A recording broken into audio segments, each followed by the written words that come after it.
Azizlarim, go'zallarim,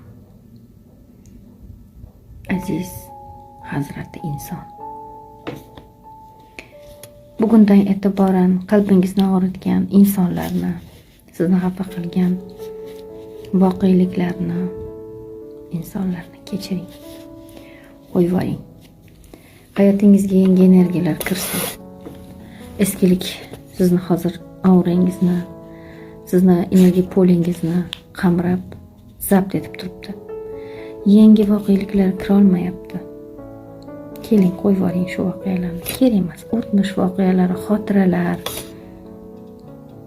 Sizga mentalniy здоровье kerak. Buning uchun o'tmish xotiralarni, insonlarni qo'yib yuborishimiz kerak.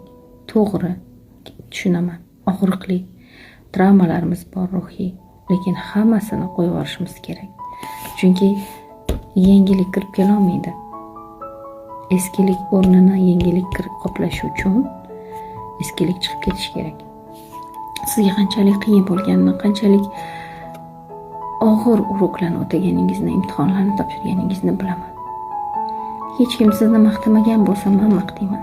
Sizdagi inson yo'q. Sizdagi mardona, jangovar, bir kuchli inson yo'q. Ayol erkak farqi yo'q. Ammo bugundan e'tiboran hayotga muhabbat ko'zi bilan, mehr ko'zi bilan, ishonch ko'zi bilan qarashni boshlang. Siz mehrli, muhabbatli, judayam qalbi chiroyli insonlarsizlar. Men bilaman. Qayoqdan bilasiz deyishingiz mumkin. Men energiyalarni sezaman.